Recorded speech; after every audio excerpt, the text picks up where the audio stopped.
the next video in our Explaining the Folio series.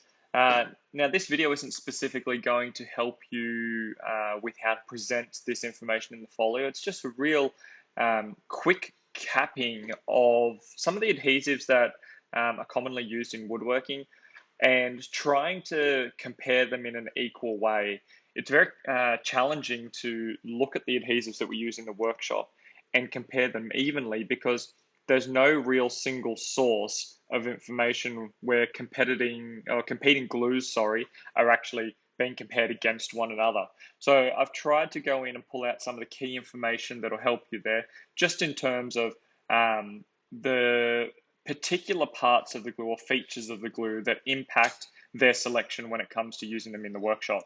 So if we look at what we're aiming for by the end of this video, the idea is I want you to know about 3 different types of adhesives and some of the key properties of each of those glues. I want you to understand how the properties of these glues can impact on the selection of the adhesive for the project that we're working on. Once you've got that information and you understand it, the goal then is for you to go off and complete the research, including a range of positive and negative facts about those adhesives, and put them into your project folio for our upcoming tasks. So we'll get started on PVA. Now, PVA, polyvinyl acetate, is the most common glue that you would be familiar with in the timber workshops.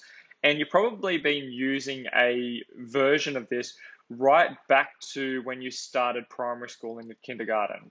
So if we think about the glues you would have experienced in your life, you may be familiar with a glue stick, like those blue glue sticks or white glue sticks, where you sort of paste it on the back of your worksheet and stick it into your book.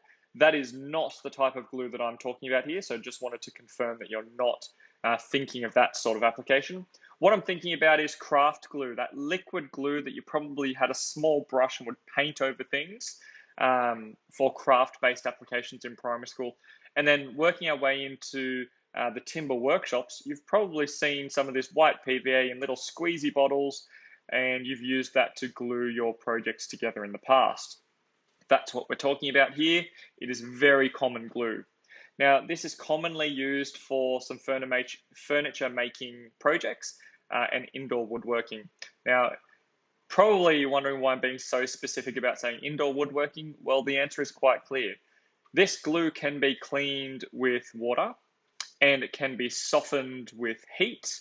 And therefore, we have a potential problem that if it's a hot enough day, the glue on an outdoor project could soften, and also if it gets super wet, it can potentially damage the bond of the project as well. So we're really looking at indoor woodworking applications.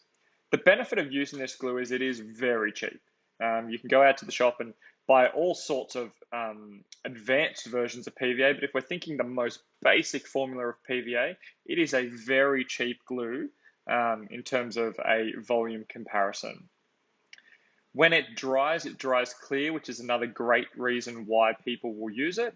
And it tends not to turn yellow over time. There are some glues that when you're using them over the years, eventually they turn yellow and it becomes really obvious where your glue is. This is not one of those glues. Now, one of the properties of PVA that makes it useful for us is that it's a little bit flexible. Now, what that means is you can glue your project together.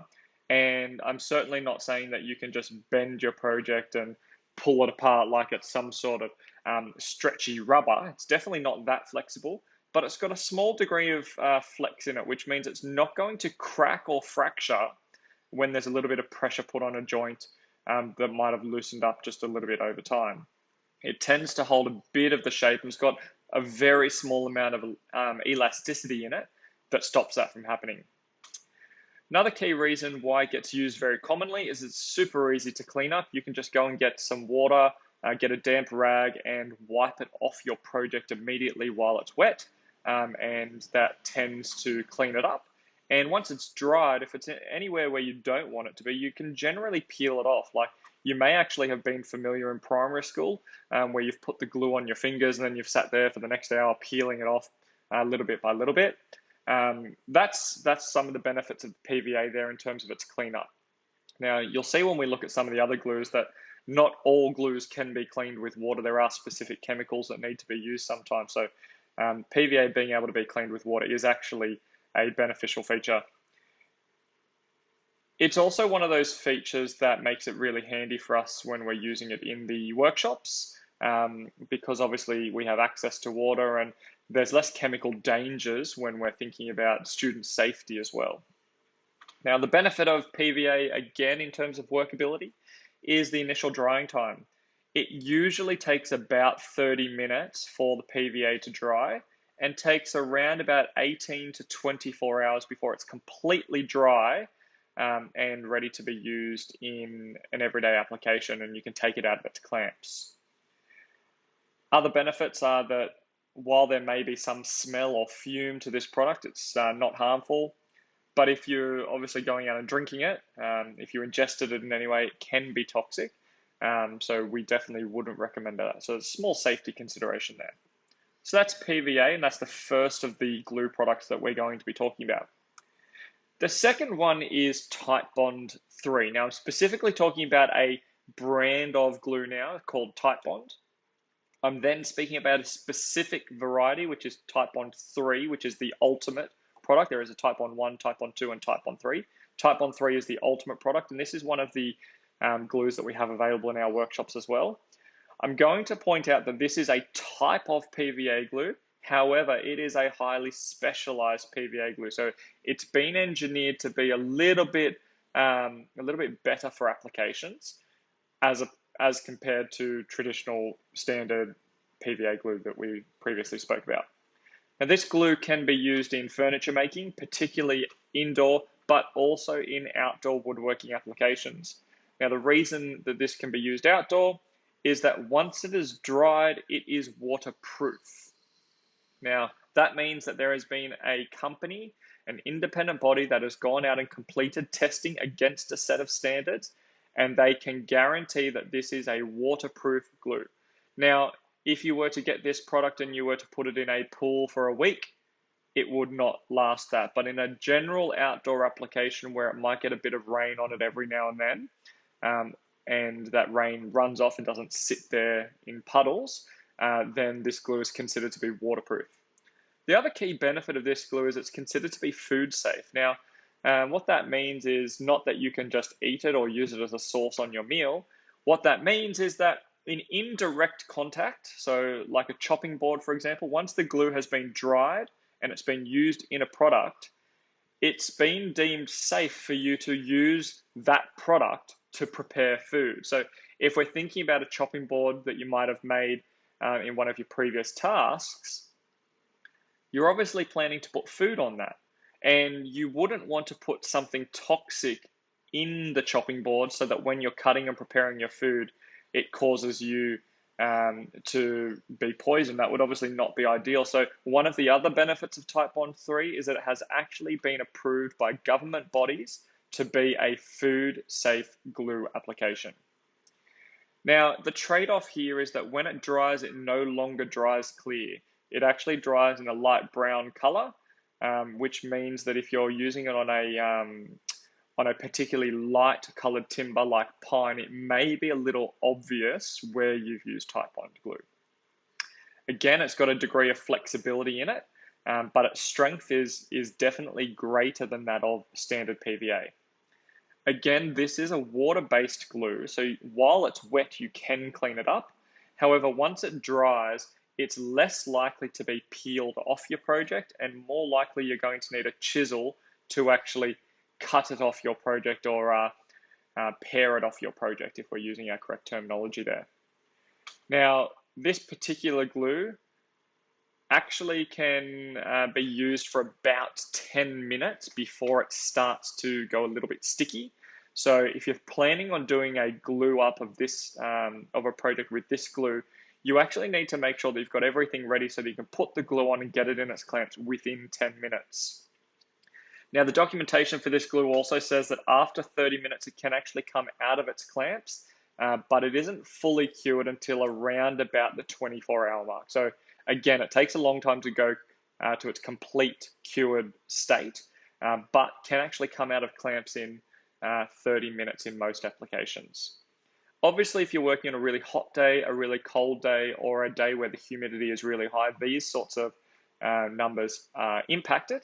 But on a standard every day, after 30 minutes, something that's been glued with Titebond 3 can actually come out. Not ready yet to be put under load or stepped on or sat on if it's a chair, but definitely will hold together after that 30-minute mark.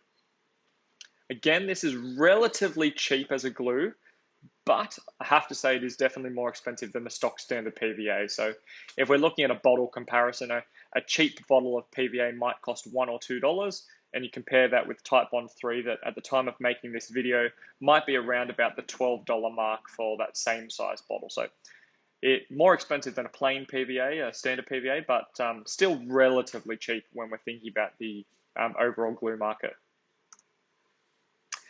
Moving across now to a different type of glue you've probably not heard of and something we haven't used in the workshops, and this is an animal glue or a hide glue. Now, when we're talking about hide, we're talking about the part of the animal, so the skin, or can even be the hooves as well, are quite often used for glues. But basically what we do in this application to get it to work is that you get little crystals of this glue and you heat it over a saucepan, for example, and it melts down into a very thick, sticky substance. And from there, it can then be used as a glue pasted on. Now, the problem with using this type of glue, firstly, can be very expensive because it's a really specialized product. Sorry, you can't normally just walk into a hardware store and buy this off the shelf. And if you do it, it's going to be quite costly for you. Some benefits here is that it dries fairly clear, but it can have a bit of a discoloration to it, but it's mostly clear and is a little bit flexible. However, one real benefit of this project is that it can actually be softened over and over again by applying heat. So if you're working with musical instruments or repairing woodworking furniture, you can use hide glue to temporarily hold things in place, and then you can heat it to soften that glue again, reset it in a new position, and then wait for it to cool down, and again, the bond will be achieved. So there is actually a real good benefit for this, particularly in those sorts of applications with bending and repairing much more traditional furniture than the modern stuff that you'd be familiar with. It's very commonly used in the creation of musical instruments as well. Now, because this type of glue needs to be heated in order to soften, if you're trying to clean it up, you need to clean it with hot water and a rag. So we're thinking PVA, cold water from a tap would totally be fine, wash it off. For the hide glues or the animal glues, you need a hot rag to keep it hot so that you can actually clean it up. Once it's cured though, sharp chisel to get that off.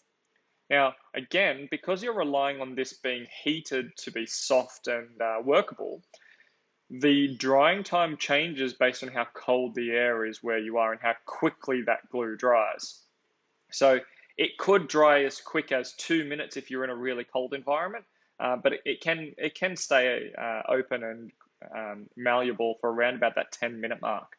Now, one of the other things to think about here is that if a glue like this dries too quickly, the chemical structures in it can get damaged and cause it to go or crystallize, and it will look a little bit like sugar crystals sitting in your project, and then the strength of the product isn't as great. So what you can do is apply heat again to liquefy it and let it cool down at a more natural rate. Definitely wouldn't recommend trying to speed this project up by getting some glue and then whacking it in the freezer or the fridge to quickly cool it down, because it would actually damage the chemical strength of the cured glue. And again, this one takes around about 12 to 24 hours before it's completely cured and ready to be used in stressed applications. The last adhesive here that I'm going to talk to you about is epoxies. You may have heard of these as epoxy resins, or just epoxy, or just resin.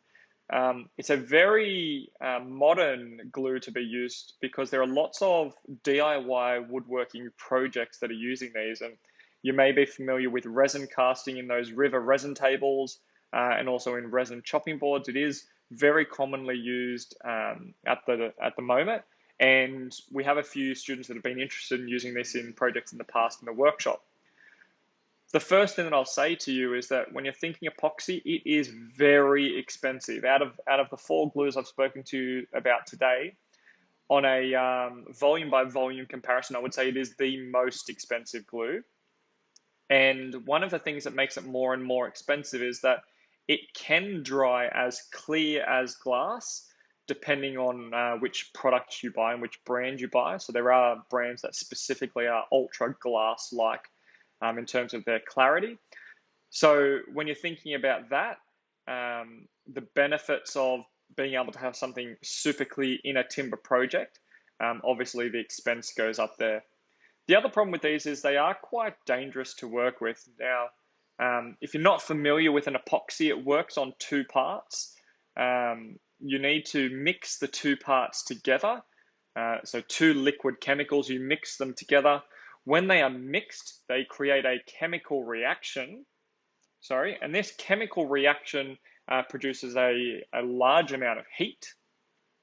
So it can be quite dangerous and quite toxic in that application. So we're thinking about the safety, gloves, eye protection, protective clothing as well to make sure you don't get any of it on your body.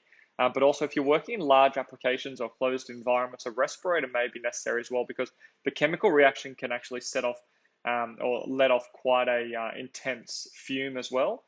So it's important to make sure you are working in those well-ventilated areas if you're working with epoxy resin. Now, again, this can take 2 to 10 minutes to get touch dry and to start to bond, but can take up to 7 days before it has completely cured. Now, that obviously depends on how much of the glue you're using and how thick the resin is that you're pouring. But as a very basic example, I'm thinking of a student's project that I've worked with in the past that had glue that was approximately 2 or 3 millimeters thick, a resin pour that they did. And I believe we were looking at around about 4 days before that had completely dried. It was still a little bit sticky and liquefied on the inside. And that was because of the environment that they were working in and also the thickness of the pour. Further to that, I've seen as well some glues specifically have a longer drying time built into them. And that's so that you can prevent things like bubbles, fracturing, crystallization, and all sorts of other defects of the epoxy process by slowing down the curing time intentionally. The other issue with using epoxy is that you need to maintain the product in a very consistent environment while it's curing.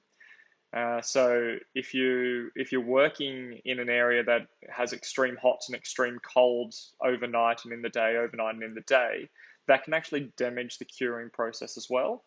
So it's not uncommon that these sorts of applications happen inside a temperature-controlled environment, like an air-conditioned area, to try and maintain a consistent temperature to prevent those sorts of defects.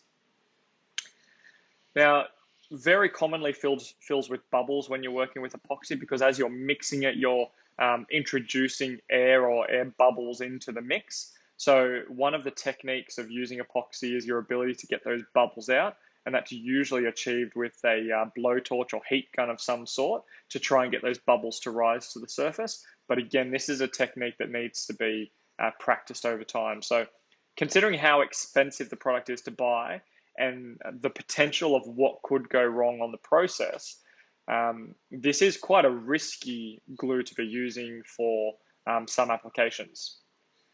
I will also say that when we're talking about epoxy, it can be used as a wood filler. So in areas like a knot, for example, a known defect on a timber, we're looking at it, you might be tempted to say, oh, I might fill that with putty, but it can end up looking quite gross over time and also doesn't accept stain very well. If we were to mix a small amount of epoxy and potentially even tint it to a dark color, you can actually use it very effectively to fill those sorts of defect holes, to control the defects, stop them from falling out. And while they don't necessarily accept any stains or oils or lacquers, they do actually provide that nice sheen in the finish, that glass look. So you can actually work around it if the rest of your project has been oiled. The epoxy resin component of it still matches in quite well when you compare it to other applications.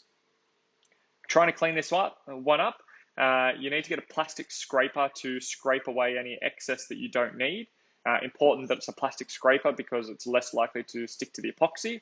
However, if you're using like a timber sticker or whatever, it will just stick to the project if you're trying to use timber to scrape it away. So that's one thing to keep in mind. And you can use rubbing alcohols or acetones like nail polish remover to do small amounts of removal and cleanup if needed as well. But again, there are chemical safety issues you need to consider there. The last thing on epoxy is that it is not a flexible glue. It sets very hard, and so there's no degree of flexibility in that, and that can be a reason why you would want to select it for a project. But knowing that timber constantly expands and contracts, that's where it's quite risky, and also why it isn't very often used as a glue in an application like widening joints and things like that as well. So look, there you have it. There's 4 different adhesives for you. Some of the properties, some of the considerations when you're thinking about what glue to use for your project, some of the positives, some of the negatives, and all the safety that goes with that as well. I hope that's been helpful for you. Our next videos that we're going to start producing are going to go through a number of the different joints, joinery that exists in the timber, widening, carcass, and framing joints specifically. So I look forward to seeing you again for those videos. Thanks very much, and good luck with your project.